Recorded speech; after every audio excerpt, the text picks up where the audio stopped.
"We are ready" rings out the theme. "One world, one dream" screams out the slogan. As the one-party state of China gets ready for the frenzy of 2008 Olympic Games in what is known as the country's greatest coming-out party ever, the world watches closely, and Beijing does not want to falter.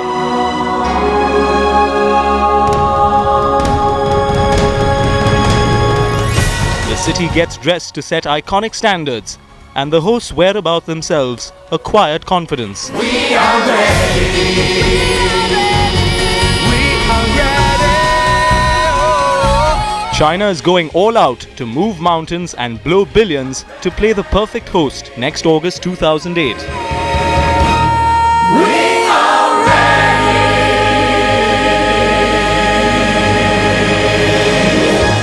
The world is watching China and Beijing with great expectations.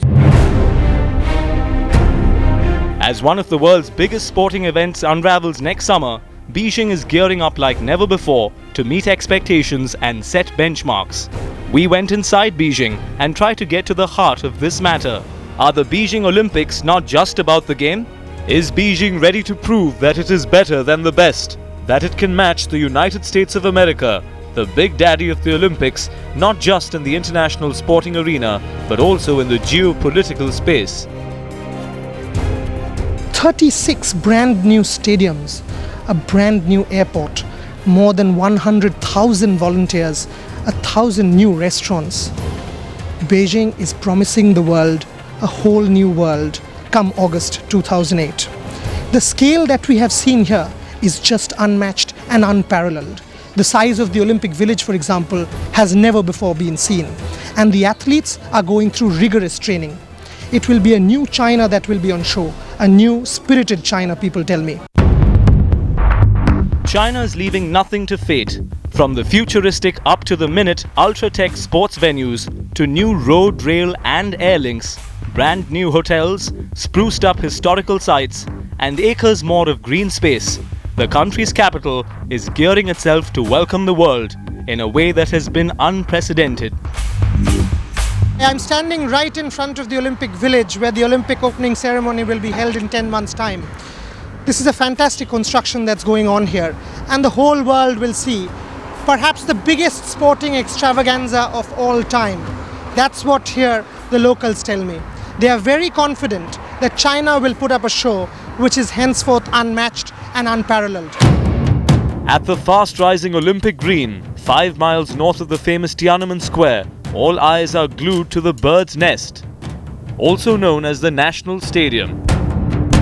A demonstration of awe or a spectacle in steel, this stadium, with a capacity to hold 80,000 frantic fans, will host the opening and closing ceremonies of the 2008 Olympics, apart from some of the competitions. 这个城市的人，我更想问，如果没有奥运会，是不是他们应该在更差的环境下生活？这个生活要维持多久？这是我想问的问题。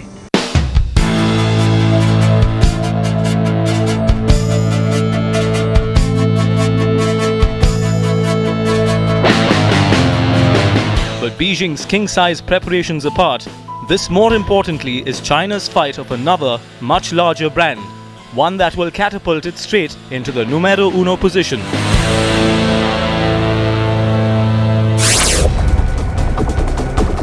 And in the midst of all the extravagant arrangements is the quieter, more determined battle to emerge with the highest laurels this Olympics, to become the undisputed winners, to beat every other participating nation, but most importantly, to beat their biggest rivals, the United States of America.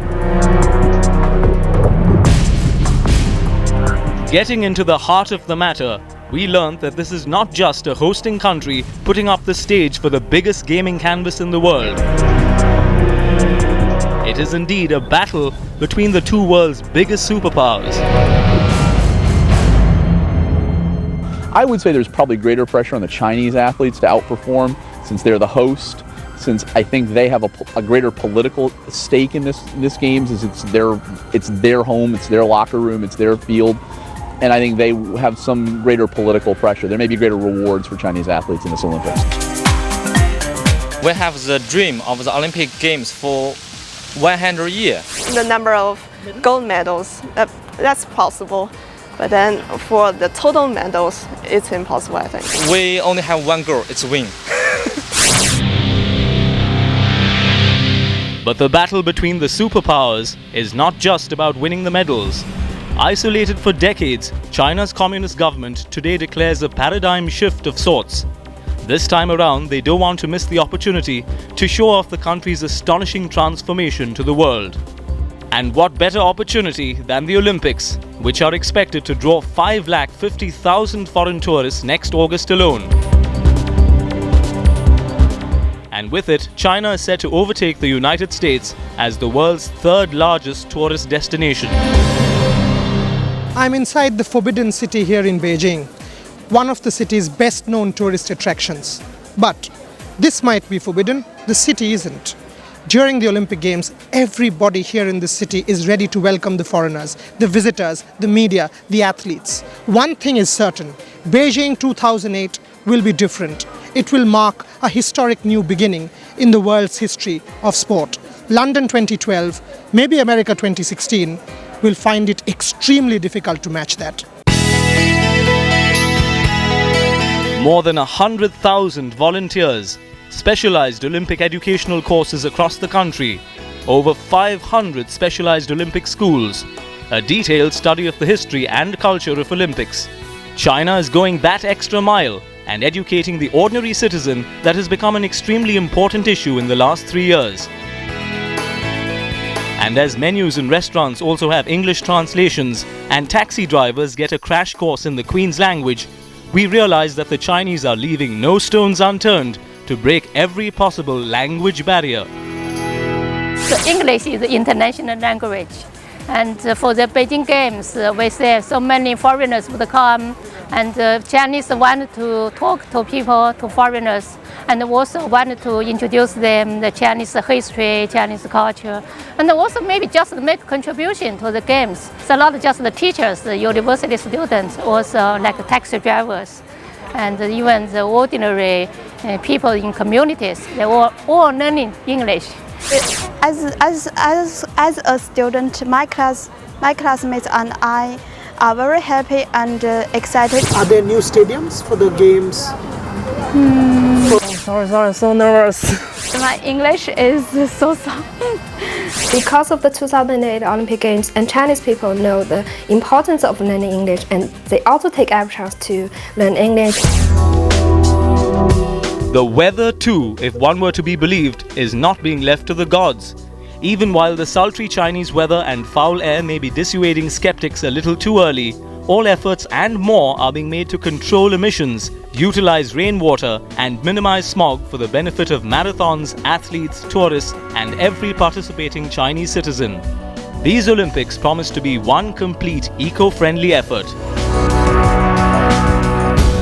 First of all, they will remove more than 1 million cars from circulation, which is huge and will have a dramatic impact. They are continuously relocating heavy polluting industry to other places. They are switching the thermal plants that are now fueled by coal to gas plants.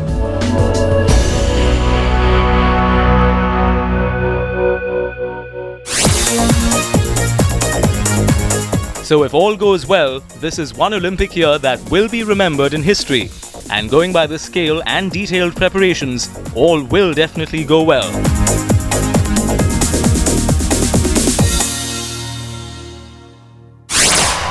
Olympics 2008 are more than just a game.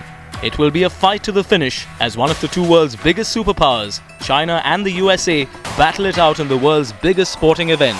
to have that gold medal draped around you and to know that you're an Olympic champion. Nobody can ever take that away from you.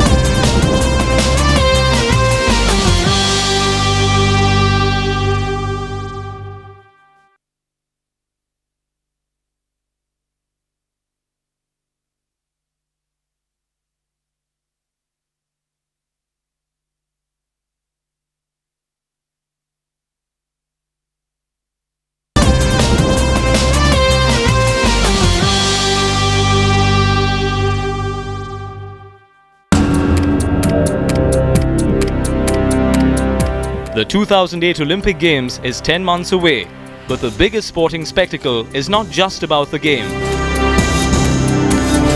This is the arena in which two of the biggest superpowers, the USA and China, will play out their sporting rivalry and perhaps more. Many say it is a win-win situation for sports, the Olympic movement and the world at large. But it is a fact that only the winner will finally take it all. These are going to be an Olympic Games that will change Americans' view of China. And they may change the world view of China. I think on a political basis, China can never go back to repression and go back to the Tiananmen Square. I'm struck by the fact that these can be among the most important Olympic Games in a generation.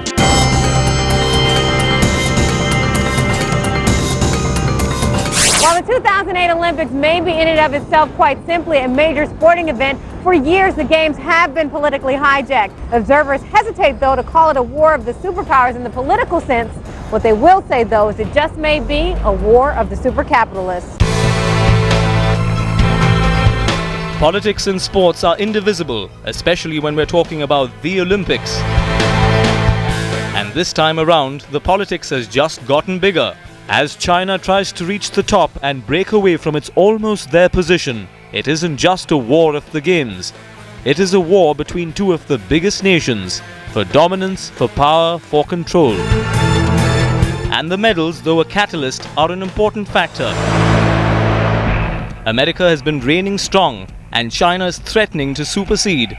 It's China's biggest chance to emerge as winners and emerge as a world power. And it will go to any length to get there. This is a fight that will be worth every watch. The 2008, I think, are going to be unique for several reasons. One is they're the first Olympics held in what is truly an emerging country of enormous power, namely China. And the interest of the American public, the interest of the world in China and its leadership and its economic development. This is like a flower opening up for the public to look in and to see this country that 40 years ago was a totally different part of the world than it is today.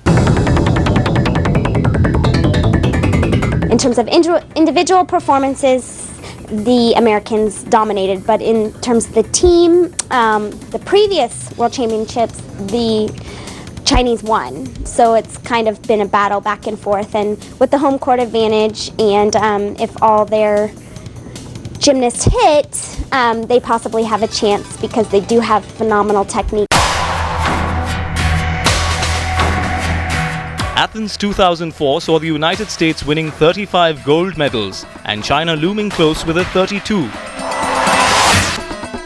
The Americans had an edge of 40 medals in the overall count and won 103, followed by Russia with a 92 and China with a 63.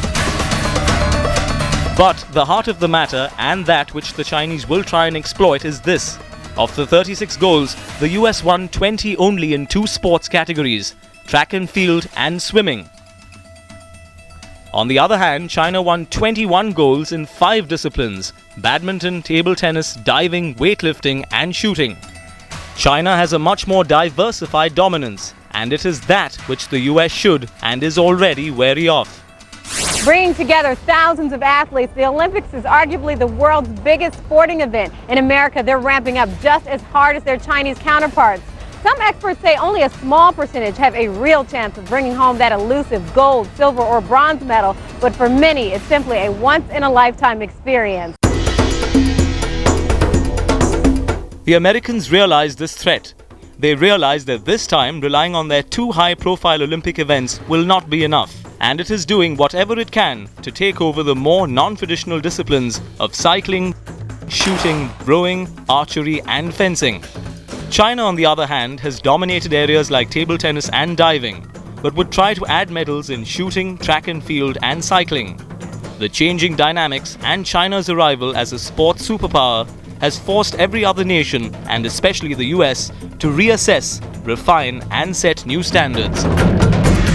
I think right now the American team is one of the best in the last few years. They've rethought their dream team approach and gone back and created more of a team. And I think maybe the Americans will do better than they have in the last few Olympics. I think China has the power to beat America. I think so, and I believe that it will come true.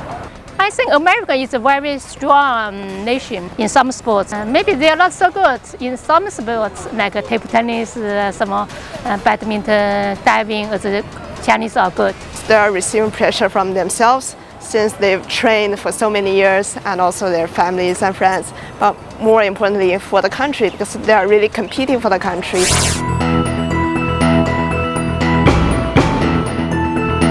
Beijing wants to celebrate the Olympics king size. Come August next year, the world's eyes will be focused here, and China, one can say, is ready for the job. In Beijing, where the buzz in the air smells just one word: Olympics. The 2008 Olympics will see the return of 28 sports and will hold 302 events, one more in total than Athens. Overall, there will be 9 new events. It has also been known that while the United States Olympic Committee spends about $50 to $55 million annually on elite athletes, China spends twice as much on its top athletes.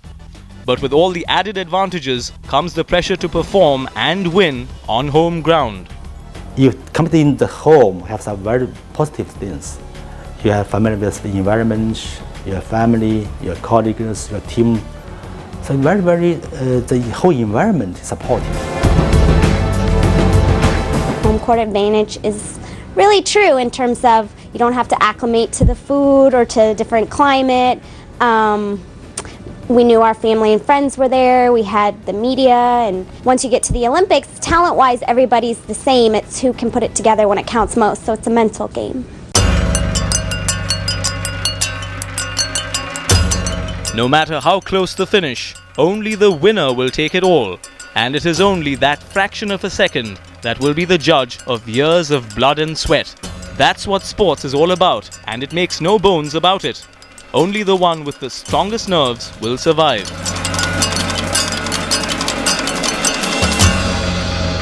I think we live in a society where winning is so important, so winning feels terrific that you attain the goal. There's nothing like that feeling when you're up there on the awards podium and the national anthem's playing and you know that you did what it took to be the best in the world at that specific moment. It's pretty spectacular. You know, to have that gold medal draped around you and to know that you're an Olympic champion, nobody can ever take that away from you. So it's pretty special.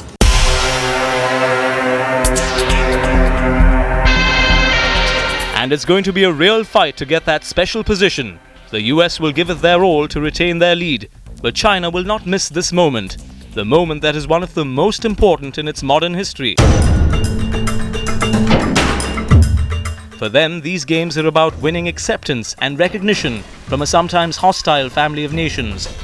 And hosting a successful Olympics will be a powerful tool to win both. The world is watching closely, and an image-conscious nation promises to be ready. The Olympic clock behind me is ticking. The countdown has indeed begun.